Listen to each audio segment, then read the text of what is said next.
Hello everyone, welcome to my channel Shiksha academy. मैं आप सभी का बहुत बहुत चैनल पर स्वागत करती हूं।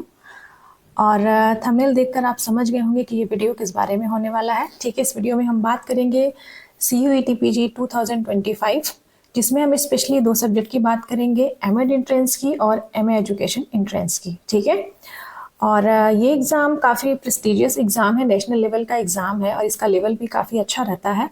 तो इस वीडियो में आप सभी के लिए मैं टिप्स वगैरह शेयर करूंगी, सिलेबस का थोड़ा डिस्कशन करूंगी और मैं क्या आपके लिए हेल्प कर सकती हूँ उस बारे में मैं आपको बताऊंगी। ठीक है, और मेरा चैनल आपको कैसे हेल्प करेगा ये मैं आपको बताऊंगी।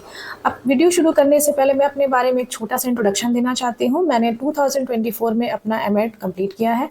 ठीक है, और मैंने एमएड में एडमिशन लेने के साथ ही जो फर्स्ट नेट दिया वो भी क्लियर हुआ। उसके बाद से मैं लगातार मैंने 5 बार नेट का पेपर दिया है और मैंने 5 बार एजुकेशन से नेट क्वालिफाई किया है। ठीक है, तो उस हिसाब से देखा जाए तो मतलब मैं थोड़ा बहुत अनुभव रखती हूँ। ठीक है, और इस बेसिस पर भी कि जो भी एमएड का सिलेबस यहाँ पे दिया गया है मैंने उसको काफ़ी अच्छे से एनालाइज किया है, एमएड का, एमए एजुकेशन का। तो अपने अनुभव के आधार पे मैं चीज़ें यहाँ पे आपको शेयर करूँगी। ठीक है, वीडियो देखिए आखिरी तक और वीडियो पसंद आता है तो अपने बैचमेट्स तक जरूर शेयर करिए। तो बिना कुछ देर के वीडियो शुरू करते हैं। जैसा कि स्क्रीन पर आप देख सकते हैं, CUET PG का जो पोर्टल है वो यहाँ पे ओपन है। ठीक है, सबसे पहले हम थोड़ा सा एग्ज़ाम डेट्स को लेकर बात कर लेते हैं।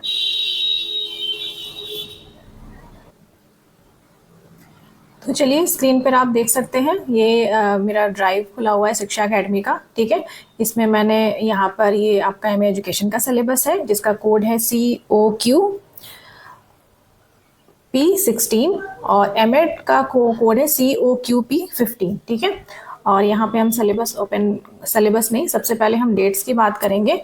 तो डेट्स आपकी अनाउंस हो चुकी है 26 फरवरी को। मैं काफ़ी लेट वीडियो बना रही हूँ। ठीक है, तो ये तो आपने PDF आपने देख लिया होगा पहले ही।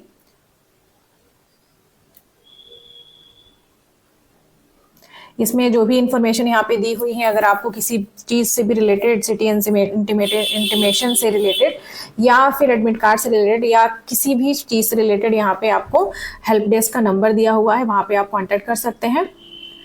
ये थोड़ा टिल्टेड फॉर्म में है बट मैं आपको यहाँ बता देती हूँ। यहाँ पे ध्यान से देखिए, 21 मार्च को है 2025, 21 मार्च, 21 मार्च को आप लोग का पेपर है जिन्होंने COQP16 MA एजुकेशन के लिए अप्लाई किया है और शिफ्ट 1 में एग्जाम है। ठीक है, वहीं पे अगर हम बात करें 23 मार्च को जो आपका एग्जाम है, ठीक है, 23 मार्च को जो आपका एग्जाम है वो आपका यहाँ पे आप कोड देख सकते हैं एमएड का। ठीक है,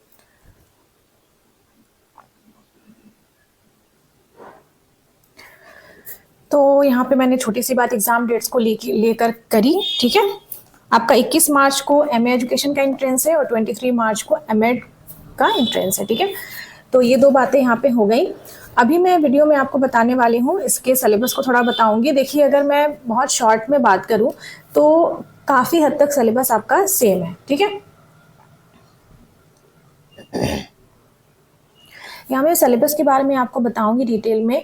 और सिलेबस में क्या है कि जैसे एमएड का अगर सिलेबस आप ध्यान से देखें तो काफ़ी ज़्यादा इलेबोरेटेड मैनर में दिया गया है। अगर हम एमए एजुकेशन की बात करें तो उन्होंने बहुत ज़्यादा इलेबोरेट नहीं किया है बट उन्होंने हेड्स दे रखे हैं। ठीक है, मैंने दोनों ही सिलेबस को काफ़ी अच्छे से एनालाइज किया है और मैंने ये पाया है कि ऑलमोस्ट 80% 85% के आसपास सिलेबस डिट्टो सेम है। ठीक है, अब आप ये समझिए कि एमएड या एमए एजुकेशन एंट्रेंस की तैयारी करनी है, पीजी कोर्सेज की तैयारी करनी है, इसमें बेस कैसे बनेगा? डेफिनेटली बीएड आपका बेस होगा। ठीक है, या जिन्होंने बीए एजुकेशन किया होगा वो आपका बेस होगा। तो डेफिनेटली आप किसी भी हायर लेवल पे एंट्रेंस की अगर तैयारी कर रहे हैं, जैसे पीएचडी एंट्रेंस की आप तैयारी कर रहे हैं तो उसमें बहुत ज़्यादा रिसर्च से रिलेटेड क्वेश्चंस आएंगे। एमएड की तैयारी कर रहे हैं तो इसमें आपको डेफिनेटली बीएड आपका बेस है। तो मैंने दोनों सिलेबस को दिखाया, ऑलमोस्ट 60 से 70% के आसपास जो इसमें सिलेबस मेंशन है वो आपका बीएड का ही है। ठीक है, अब यहाँ पे सिलेबस को डिटेल में शुरू करने से पहले ही मैं आपको बताना चाहती हूँ कि मेरा चैनल कैसे आपको हेल्प करेगा। मैंने दीनदयाल उपाध्याय गोरखपुर यूनिवर्सिटीज़ का जो बीएड का सिलेबस है जब नया नया CBCS पैटर्न इम्प्लीमेंट हुआ था तो उस टाइम MCQ मोड था, और मैंने 1 सेमेस्टर से लेके 4 सेमेस्टर तक जितने भी मेरे चैनल पे आपको वीडियोस मिलेंगे वो सारे ही मैंने MCQ मोड में पढ़ाए हैं। MCQ मोड का मतलब सिर्फ रीड नहीं किया है, MCQ को सॉल्व कराते कराते मैंने वहाँ पे आपको एक्सप्लेनेशन भी दी है। तो और वो भी वीडियो बहुत लंबे वीडियोस नहीं है, छोटे छोटे वीडियोस हैं विद इम्पॉर्टेंट MCQs, ठीक है, along with the explanation of the important concepts, explanation of the other options जो सही नहीं होते हैं उसके भी एक्सप्लेनेशंस आपको वहाँ मिलेंगे। तो अगर आप क्विक रिवीजन करना चाहते हैं, क्योंकि अभी मेरे पास थोड़ा टाइम का क्रंच है, ऑल्दो आप देख ही रहे हैं मैं इतना लेट वीडियो बना रही हूँ, क्योंकि काफ़ी सारी चीज़ें अलॉन्ग साइड मतलब चल रही है, फैमिली है, बच्चा है, तो ये सारी चीज़ों के अपार्ट फ्रॉम मैंने ये डिसाइड किया कि मैं आपकी हेल्प कैसे कर सकती हूँ। तो ऑलरेडी जो वीडियोस मैंने बना रखे हैं उस पर फिर अलग से मेहनत करने की ज़रूरत नहीं, क्योंकि ऑलरेडी वीडियोस मेरे चैनल पे हैं। अगर आप एक क्विक रिवीजन करना चाहते हैं तो आप सारे उन वीडियोज़ को एटलीस्ट एक बार तो ज़रूर देखिए, आपका सारा रिविज़न हो जाएगा, ठीक है। सब्जेक्ट वाइज, नेम वाइज मेरे चैनल पर मिल जाएंगे, और मैं आपको उसका लिंक भी आपको इस वीडियो के डिस्क्रिप्शन में आपको दे दूँगी, ठीक है। वो एक फ़ायदे की बात है। दूसरी चीज़, मैं आपको कैसे हेल्प करूँगी यहाँ पे, जो बाकी कुछ सिलेबस का एरिया मैंने यहाँ पे देखा है, जैसे फ़िलॉसफ़ी है, ठीक है, मैंने इसमें देखा है कि एक जगह गाइडेंस एंड काउंसलिंग भी मेंशन है। तो मेरी कोशिश ये है कि आपके एग्ज़ाम होने से पहले तक मैं कुछ MCQs के videos along with the concept and detailed explanation, MCQs solve कराने के दौरान ही वो मैं आपको बताऊंगी, ठीक है। और एग्ज़ाम से पहले मैं कुछ एक टिप्स की वीडियो बताऊंगी कि आपको एग्जामिनेशन में घबराना नहीं है और पेपर को पॉजिटिवली कैसे हैंडल करना है, ये मैं एग्ज़ाम से पहले आपको बताऊँगी, ठीक है। तो चलिए थोड़ा सा एक सब्जेक्ट को सिलेबस को एक बार देख लेते हैं, दोनों को बहुत क्विक वे में देखेंगे, बहुत ज़्यादा टाइम वेस्ट नहीं करेंगे, क्योंकि टाइम ही नहीं है, बहुत कम टाइम बचा हुआ आपकी तैयारी के लिए। लेकिन अगर आप मेरे सजेशन को फॉलो करते हैं तो डेफिनेटली आपको बहुत हेल्प करेगी। और टेलीग्राम ग्रुप का मैं लिंक नीचे डिस्क्रिप्शन में दे रही हूँ। हमारे टेलीग्राम ग्रुप की जो मॉडरेटर है मून है, वो मतलब वो काफ़ी चैनल के शुरू से ही वो जुड़ी थी, और उन्होंने B.Ed का कुछ कंटेंट भी मेरा बनाया, मुझे हेल्प करी उस टाइम पे। और अभी वो दिल्ली यूनिवर्सिटी से PG कर रही हैं, M.Ed कर रही हैं, और ये उनका फाइनल ईयर चल रहा है, ठीक है। होपफुली वो नेक्स्ट ईयर नेट भी वो क्वालिफाइड हो गई हैं। तो और बाकी हमारे ग्रुप में अदर भी मॉडरेटर हैं। एक मॉडरेटर उन्होंने 3 सब्जेक्ट में नेट क्वालिफाई किया है, नीरज जिनका नाम है, और एक आशीष जी, उनका भी 2 बार नेट क्वालिफाइड है। तो आप अगर टेलीग्राम ग्रुप ज्वाइन करते हैं, वहाँ पे अपनी क्वेरीज पोस्ट करते हैं, आप एक और काम कर सकते हैं, टेलीग्राम में क्विज़ बना सकते हैं, ठीक है। तो आजकल तो टेलीग्राम ग्रुप हमेशा ओपन है, आप उसमें क्विज़ बना सकते हैं। तो इस तरह की यहाँ पे आपको जो भी गाइडेंस अगर आपको चाहिए, आप एक सेल्फ स्टडी पर्सन है, आपको गाइडेंस चाहिए, तो वो यहाँ बहुत अच्छे से आपको मिलेगी, ठीक है। चलिए बिना कुछ देर के शुरू करते हैं। स्क्रीन पर आप देख सकते हैं, इसको छोटा करते हैं, ठीक है। क्विक करेंगे, फटाफट से, लंबी वीडियो नहीं बनाएंगे, क्योंकि मुझे पता है कि आप लोगों ने काफ़ी सिलेबस देख चुके हैं, जो लोग सीरियस स्टडी कर रहे हैं। यहाँ पे 75 क्वेश्चंस होंगे आपके सब्जेक्ट से, हिंदी इंग्लिश दोनों माध्यम में आएंगे, ठीक है। यहाँ पे देखिए,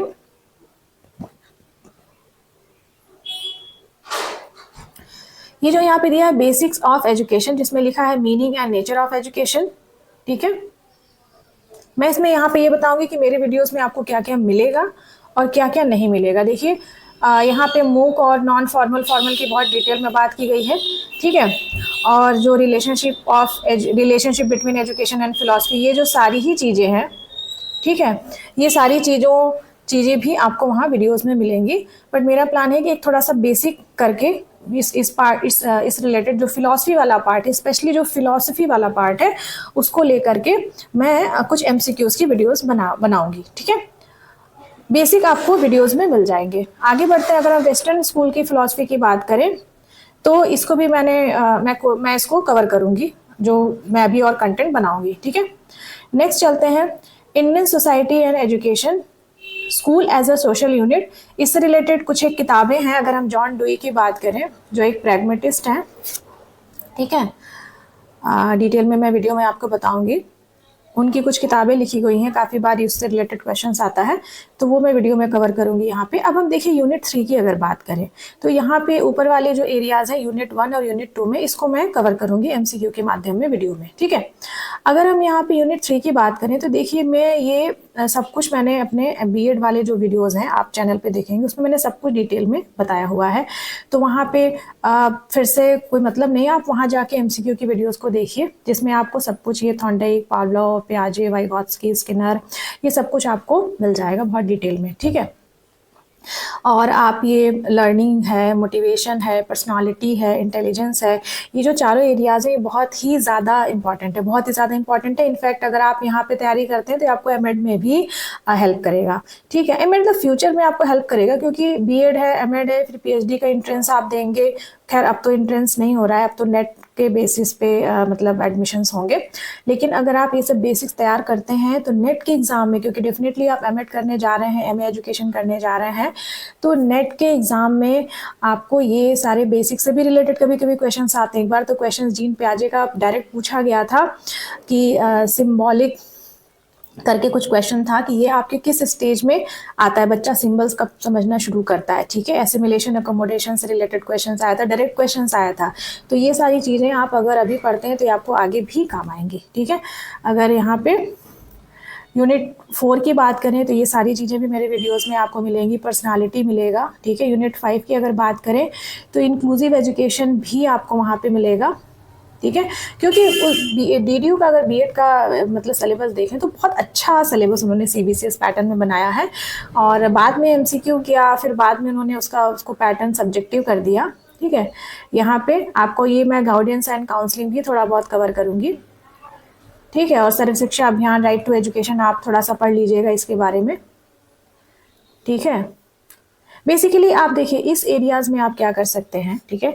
इस एरियाज़ में ये पढ़िए कि ये किस ईयर में आए, इनका एम क्या है, ऑब्जेक्टिव क्या है, क्या क्या है, और इसमें मतलब किस ईयर में आया, किस ईयर में लागू हुआ, ठीक है। जैसे आरटी 2009 का 1 अप्रैल 2010 में ये लागू हुआ, तो कब आया ये एक्ट, कब लागू हुआ, ठीक है, और ये एक्ट क्यों बनाया गया। तो ये बेसिक सी चीज़ें आपको, जैसे कई बार पूछता है कि मतलब डीपीईपी प्रोग्राम किस एजुकेशन के लिए है, प्राइमरी, सेकेंडरी, तो इसके फुल फॉर्म में प्राइमरी मेंशन है, ठीक है। आगे बढ़ते हैं यूनिट 9 की तरफ, करंट इश्यूज, मतलब सर्व शिक्षा अभियान से रिलेटेड, विमेन एजुकेशन से।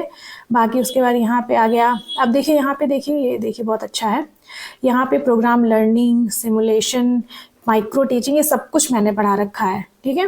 प्रोग्राम इंस्ट्रक्शन, ठीक है। तो मैं अगर इस सिलेबस को होलिस्टिकली देखूं तो इसमें ये जो यूनिट 1 और यूनिट 2 का एरियाज जो आ रहा है, बाकी थोड़ा सा गाइडेंस एंड काउंसलिंग का एरिया, उस पर मैं अलॉन्ग साइड वीडियोज़ बनाऊंगी, क्योंकि उस पर वीडियोज़ अवेलेबल नहीं है, ठीक है। जो चीज़ें ऑलरेडी अवेलेबल है आप प्लीज़ उनको देखिए, और साथ में मतलब कॉपी पेन लेके लिखने की आदत डालिए। जैसे मान लीजिए कि कहीं मैं वीडियो आप देख रहे हैं तो मैं उस पर आपको बुक्स बता रही हूँ, ठीक है। तो आप एक पेज बुक के लिए डेडिकेट कर दीजिए, 2 पेज, 3 पेज, 4 पेज के, जितने ऑथर है किताब है मैं इसमें यही लिखूंगा, ठीक है। ये चीज़ें हैं। चलिए फटाफट से एमए एजुकेशन के सिलेबस की तरफ बढ़ते हैं। मुझे वीडियो लंबी नहीं बनानी, बट फिर भी ये वीडियो मतलब मैं सोचती हूँ कि 15 मिनट से ज़्यादा वीडियो ना बने, क्योंकि बहुत बोझिल हो जाता है देखना वीडियो, ठीक है। छोटी वीडियो में भी आप कॉन्सेप्ट अच्छा क्लियर कर सकते हैं, ठीक है। तो ये आपका एमए एजुकेशन का सिलेबस है, कोड है COQP 16। यहाँ पे भी 75 क्वेश्चन आएंगे, हिंदी इंग्लिश में रहेगा। देखिए अब यहाँ पे देखिए बहुत डिटेल में नहीं लिखा हुआ है, बट अगेन यहाँ पे आपका वो फिलॉसफी आ गया आपका, ठीक है। उसके बाद यहाँ पे मेजर फिलॉसफी जो वेस्टर्न स्कूल ऑफ थॉट्स है, नेचुरलिज्म है, प्रैग्मेटिज्म है, आइडियलिज्म है, इसमें एक आता है एग्जिस्टेंशियलिज्म भी आता है, ठीक है। यहाँ पे डिफरेंट लोगों की बात, थिंकर्स की बात की गई है। तो ये वाला जो एरियाज़ है ना, ये आपका तीनों जो एरियाज़ है ये मैं कोशिश रहेगी एमसीक्यू के माध्यम में आपको मैं कवर कराऊं। एक्चुअली ये तीनों ही एरियाज़ ना, ये यहाँ तो मैं बहुत शॉर्ट में कराऊंगी, इसके मेरे नोट्स भी हैं, क्योंकि ये तीनों ही चीज़ें आपके नेट के यूनिट 1 में है। अगर नेट का सिलेबस आप प्रिंट आउट कराएंगे तो उसके यूनिट 1 में सारी चीज़ें मैंने अपना नोट्स बना के पढ़ा था। वैसे तो मैं उसको स्क्रीन पर दिखा के डिटेल में पढ़ा सकती हूँ, but due to lack of time वो पॉसिबल नहीं है अभी। लेकिन मैं अभी इसमें इतना डिटेल में नहीं आएगा, नेट का एंट्रेंस है, यहाँ पे हल्का हल्का ही आएगा, उसी हिसाब से मैं आपको बताऊँगी बेसिक्स, ठीक है। यहाँ पे सोशल चेंज है, यहाँ पे साइकोलॉजी है, एजुकेशनल साइकोलॉजी है। अगेन देखिए यहाँ पे वही सारी चीज़ें, learning, motivation, growth and development. ठीक है, ग्रोथ एंड डेवलपमेंट देखिए उसमें मेंशन नहीं था, डायरेक्ट मेंशन नहीं था, बट उसमें भी एमएड वाले में भी आ सकता है। इंटेलिजेंस, पर्सनालिटी, ठीक है, इसमें आईसीटी दिया हुआ है। मैंने बीएड का 4th सेमेस्टर का एक प्लेलिस्ट आप देखेंगे, उसमें एजुकेशनल टेक्नोलॉजी करके है। ठीक है, आईसीटी, एजुकेशनल टेक्नोलॉजी एक ही है। ठीक है, मतलब दोनों ही रिलेटेड एक दूसरे से। ठीक है, तो क्या है कि सॉरी, तो इसमें क्या है, वो प्लेलिस्ट में मैंने काफ़ी 80+ स्लाइड्स बना रखी हैं। आप प्लेलिस्ट देखिएगा, मैं यहाँ पे लिंक पे भी डाल दूंगी उस प्लेलिस्ट को। बहुत इंपॉर्टेंट प्लेलिस्ट है, आप अगर पूरा देखेंगे तो आप कोई क्वेश्चन गलत नहीं करेंगे। ठीक है, उसमें डिटेल में ब्लेंडेड लर्निंग और क्लासरूम टीचिंग, काफ़ी कुछ, मतलब जो भी ईटी से रिलेटेड वो सारी चीज़ें मैंने वहाँ पे बता रखी हैं। ठीक है, और यहाँ पे देखिए ब्लूम्स की टेक्सोनॉमी है, वो बहुत ज़्यादा इंपॉर्टेंट है। ठीक है, ये कई बार ईयर भी पूछा जाता है कि भाई ब्लूम्स की पुरानी टेक्सोनॉमी कब आई थी, 1956 में आई थी, नई वाली रिवाइज हुई कब आई, वो 2001 में आई थी। इस तरह की चीज़ें आपको यहाँ पर देखने को मिलेंगी। ठीक है, वीडियो 15 मिनट से ज़्यादा हो रहा है, बट मैं अब 1 मिनट में वाइंड अप करूँगी। तो जो भी सारी चीज़ें मैंने आपको बताई हैं, आप उसको ज़रूर फॉलो करिए, क्योंकि ये एक बेसिक है, सबसे ज़्यादा ये बेसिक है। ठीक है, और अगर हम फ़ीस की बात करें, अगर आप सेंट्रल यूनिवर्सिटी में आपका हो जाता है तो फ़ीस बहुत कम लगती है, स्कॉलरशिप भी मिलती है। वहीं पर अगर आप प्राइवेट जगह से करते हैं तो वहाँ पर आपको काफ़ी हेफ्टी अमाउंट ऑफ फ़ीस आपको पे करनी होती है। तो अगर आप एंट्रेंस की तैयारी अच्छे से करते हैं तो डेफिनेटली आप का सिलेक्शन होकर ही रहेगा। ठीक है, जो भी मैं टिप्स फॉलो कर बता रही हूँ आपको, वो ज़रूर उसको फॉलो करिए। आज 5 मार्च है, मुझे पता है बीच में होली भी है, फेस्टिवल भी है, पर आप 2 दिन का ब्रेक लेकर के होली सेलिब्रेट करिए। लेकिन उसके बाद जो भी आपके, मतलब 12-14 दिन जो भी आपके पास बचते हैं, अभी भी टाइम है। अगर आपने अभी भी कुछ भी नहीं पढ़ा है, बीएड में अगर आपने पढ़ा है, तो अभी भी you just need a quick revision. ठीक है, और मेरा चैनल आपको कैसे हेल्प करेगा, बीएड का पूरा सिलेबस एमसीक्यू के मोड में है, मतलब जो भी आप वीडियो देखेंगे वो सारे एमसीक्यू हैं। ठीक है, तो एमसीक्यू के मोड में है, वीडियो देखना भी अच्छा लगता है, वो इंटरैक्टिव वीडियो है। आप एक बार ज़रूर ट्राई करिए, ज़रूर देखिए, आपको इससे ज़रूर हेल्प मिलेगी। और भी किसी तरह की हेल्प को आपको चाहिए, मतलब किसी भी तरह की टिप्स आपको चाहिए, तो आप कमेंट सेक्शन में पूछिए, मैं ज़रूर रिप्लाई करूँगी। और टेलीग्राम ग्रुप ज़रूर ज्वाइन करिए। जो भी इंपॉर्टेंट चीज़ों के लिंक्स हैं वो इसी वीडियो के डिस्क्रिप्शन में मैं आपको प्रोवाइड कर दूँगी। बाकी आप खुद से भी चैनल पे विजिट करिए और थोड़ा खुद भी एक्सप्लोर करिए। ठीक है, तो मिलते हैं फिर नेक्स्ट वीडियो में।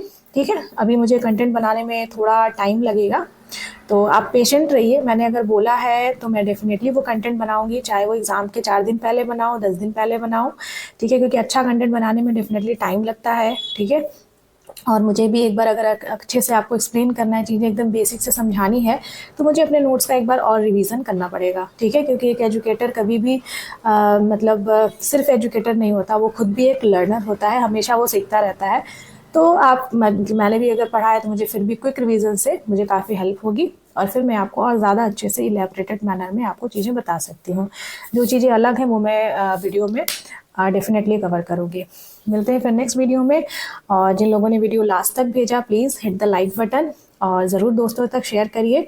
और लास्ट तक देखने के लिए आप सभी का बहुत बहुत धन्यवाद। Thank you for watching.